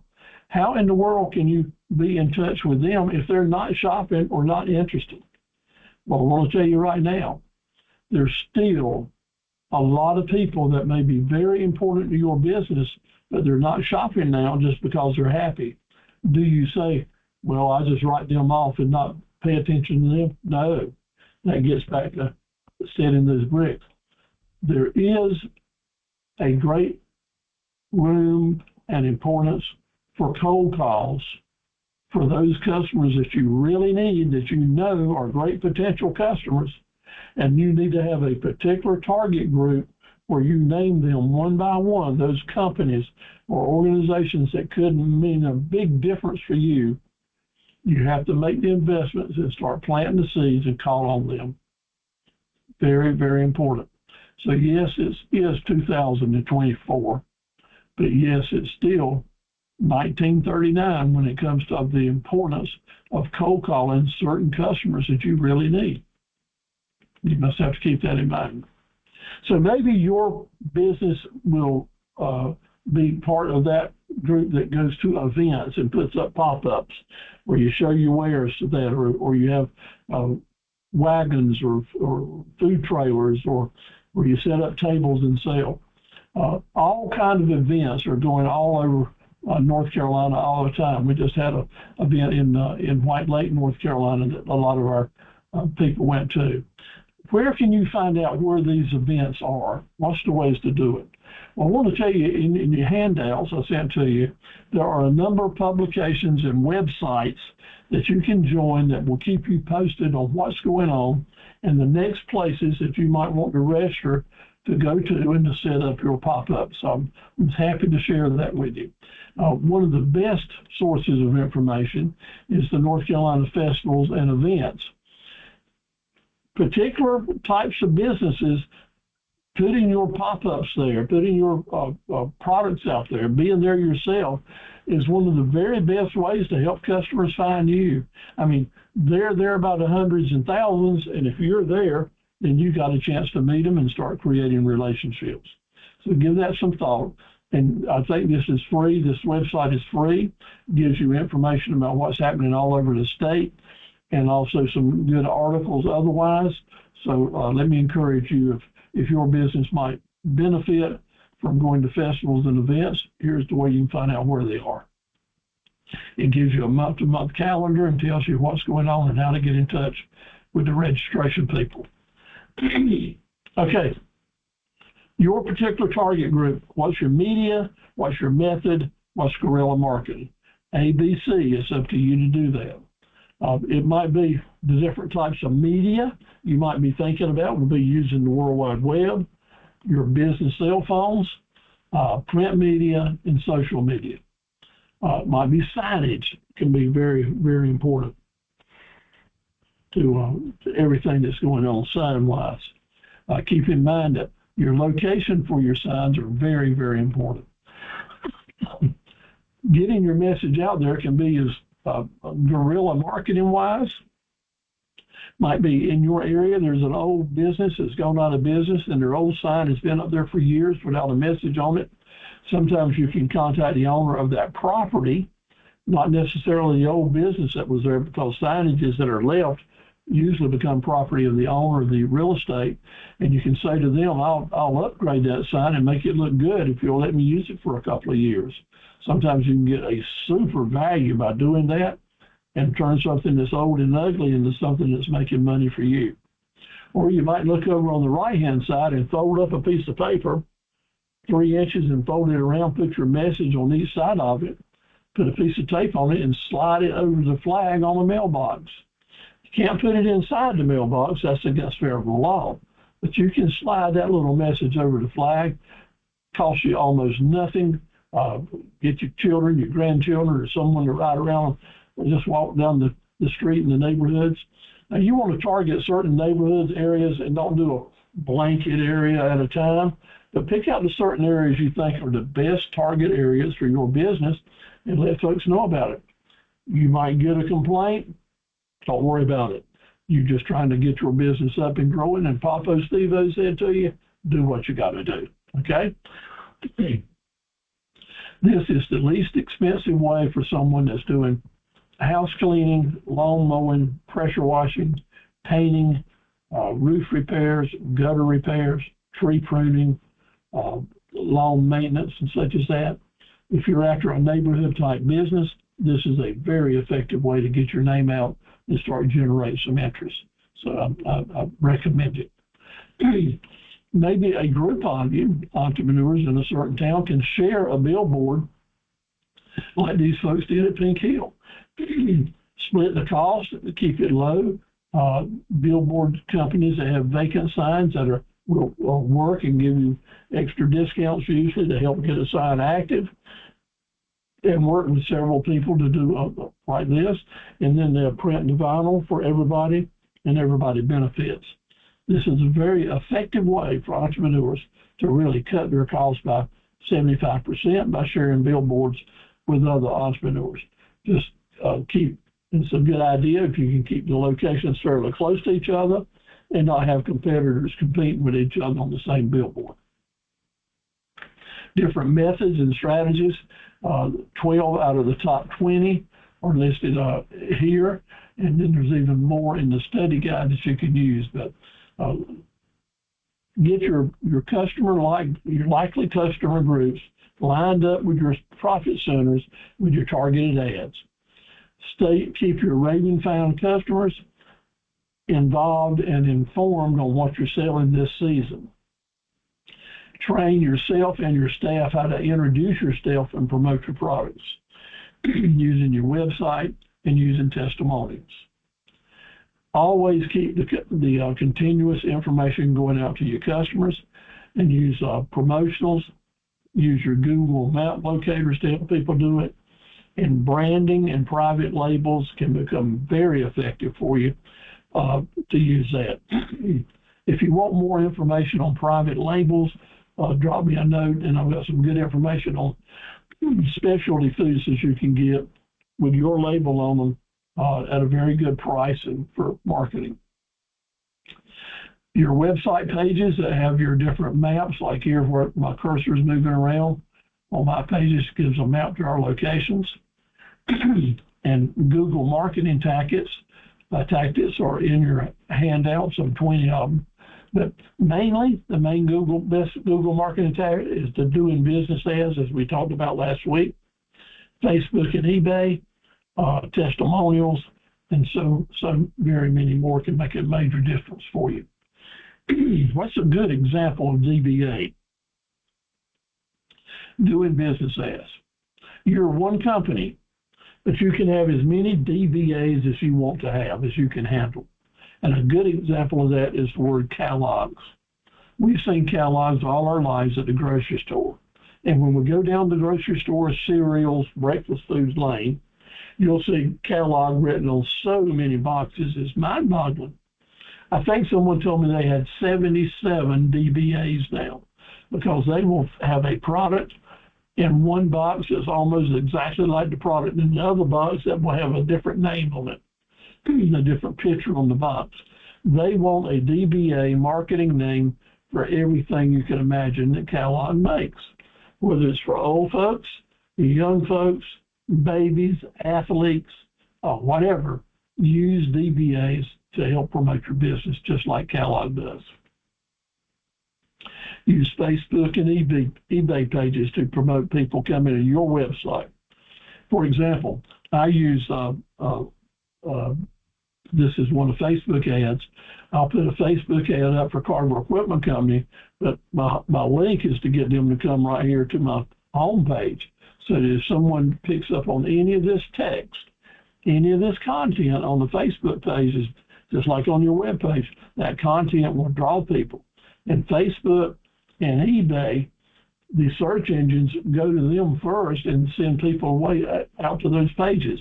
You'll notice when you search for something on Google, some of the top pages that come up are always the ads at eBay or the ads at Facebook. You can take advantage of that at low cost. Using testimonials is a way that when the customer does end up at your website, at your landing page, that you've got a way to let them know that you've got testimonials right here, right now, they can read. And those testimonials are the key ingredient that helps a new customer get rid of anxieties that might keep them from doing business with you. When they see that you've done business for a long time or a short time, but got good reviews, that takes away a lot of the anxiety, and they're more likely to do business with you. At my website, I even have a slideshow that helps point a finger to our website, to our web pages that have our testimonials. And that goes a long way. I get a lot of comments on testimonials. Matter of fact, I got a new one today that I want to post where a customer wrote in a satisfactory, or talking about how he was very satisfied. So I'll get that over on this testimonial page as soon as possible. Plan to develop a plan for each one of your customer groups. That is the thread that's run through this whole lesson tonight. So We'll create, as I've got written here, the different type of customer, spell out the different types of tactics and methods and media that we'll use for each one of those customer groups. So right through them 1 through 6, all of them that you list down will come up our way. So here's an example of the newcomer's book for Wilmington, North Carolina, pretty much, or visitor's guide. Pretty much all your metro areas have a visitor's guide. If your new business will have products and services that will be attractive to new people coming to the community, this may be a good place for you to do a little advertising in. This may be a good place for you to do a little marketing in. Don't go wild with your expenses, because these advertising and marketing dollars are hard to make. But if you want a return on your investment, you have to make an investment. So I recommend very few actual publications, but this one I can make an exception for. Another one is the magazine, North Carolina Magazine. If what you have is unique and special, example, different types of pottery or different types of artwork, those clientele might warm up to that very, very well. Okay? Select your target areas. Think about if your particular customers are coming in or out of your areas on certain highways, then that may be a place that says, okay, maybe I do need to participate with billboard advertising to help people find me. Then we would locate the different places to do it. And I can help you get in touch with some of the folks that are in charge of billboard advertising and actually sell it. Maybe make a spiel for you to get you a startup discount. These folks are very friendly and very much after new business. Outside of North Carolina, let's develop a plan, a structured plan to reach the particular areas that you think will be most beneficial for your business. Remember, we can't be all things to all people, but we want to spend that advertising money where we think we're going to get a good return on investment. The people that do not want business, the decision makers, they're sitting there, and we want to talk to them. But you know what? Behind every one of those desks, there's someone, a receptionist or someone out front, that we call the gatekeepers. Those are the people that are trying to keep you away from the man or woman you need to talk to. Oftentimes we will say to ourselves, I hate these people. They're keeping me from doing business. I get so tired of getting turned down. I get so tired of getting knocked down. But even though it's 8 o'clock and I'm running out of time, I've got to ask you to stay with me another minute or two, because these gatekeepers are the people that are eventually going to open the door for you to do business with the first person back behind their desk that makes the decisions. Keep calling on them, learn their names, bring them some chewing gum, bring them a flower, remember their names, their pet names, become friends. Your goal is to have these gatekeepers become your raving fan, so that when whoever this company is doing business with now, when they retire or die or move away, then the gatekeepers are the ones that's going to introduce you to the decision makers. They're very important. Pick and choose to 5 or 6 different companies in your area that you really want future business from, and put them on the list for you to visit at least every other month. And remember the gatekeepers' names and start creating a relationship. In the short term and or the long term, they will open up doors for you. Why? One day, one of them is going to be at a restaurant or talking with a friend, and they're going to say to them, you know, our company is losing this provider. And they're going to say, well, I know someone that's really after the business. Let me give them your name. Yeah, they can really pay dividends for you, and they are worth the investment of time to keep calling on them. Remember that seasonals are important. We talked about that last week. Every day have something that's related to customers they can get into. The springtime holidays, lawn and garden, freedom times, autumn times is right around the corner. Christmas season is right around the corner. Get involved in seasonal marketing. Now, this is the season when if you're ever going to take a trip, a business trip, to learn about marketing, I want to recommend Maggie Valley, North Carolina. if you're in the type of products that can be shown as they're doing here, these are the best group of pros I've ever seen, and they know how to market products. They know how to mark up and make good profits, but display and marketing, these folks are pros. The best I've seen anywhere across America. So I'm going to give a high five for Maggie Valley for people that know how to, entrepreneurs who really do a great job in marketing their wares, especially during leaf season. And that time is coming right around the corner. So you might want to plan a weekend up there just to see how it's done, because they are really, really good at it. Wrapping it up, look after your mobile page. Get your Google My Business account. Work on your landing pages. Remember how important testimonials are. Remember how important YouTube videos are. Follow up with your customers. Have that magic marketing moment. Get your profit centers in line so that you can have more and more upsells. Let your bright ideas light up the world for yourself and your customers, and keep your spirits high. And remember that email I sent to you. If your ship doesn't come in, by golly, get wet and swim out to it. So let me tell you, thank you. Help the customers find you. Keep your candle lit up high, and they will see you. So thank you. God bless you and your family and your business. And good night. We'll leave the microphones on, and I'd appreciate any comments that y'all have to offer. Make sure that you go to your chat page. If you left me a message last week, I didn't see it, so leave it again. I'll leave the chat on for a while. And also, if you have anything that you'd like for me to send to you, I would. I hope y'all enjoyed tonight's presentation, and you folks that are brand new, welcome, welcome, welcome. We do this all the time and look forward to having you back all the time. Any comments will be welcome.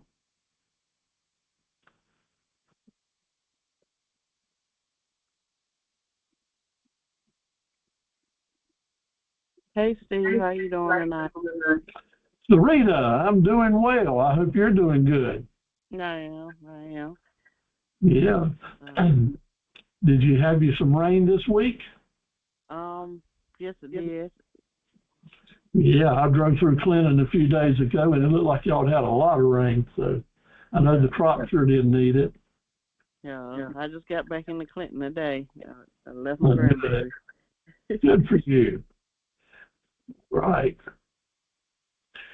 Hey, Steve, how you doing tonight? Hey, Sharaki, how are you tonight? I'm fine. So how are your sales coming along?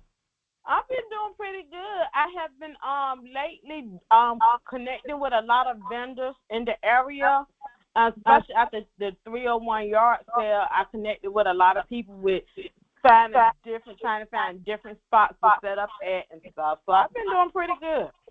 Well, I'm proud of you. You sure do a great job with your videos. I think you're the best on the internet with it. Yeah, I got to get back more into them, because I've been basically trying to get out into the public and get myself known in the area, and then stand up at different spots where I'm going to be honest, I've been lacking on the videos lately, but coming this week, I got to get back onto them and get them circulating. All right. Well, thank you so much for sharing and for helping other folks. God bless you. Thank you. All right.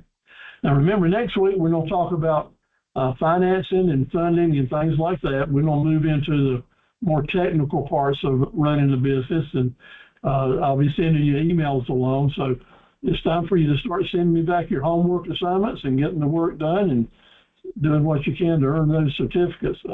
You don't have to do that. You're under no obligation to do it, but it's available to you if you'd like to.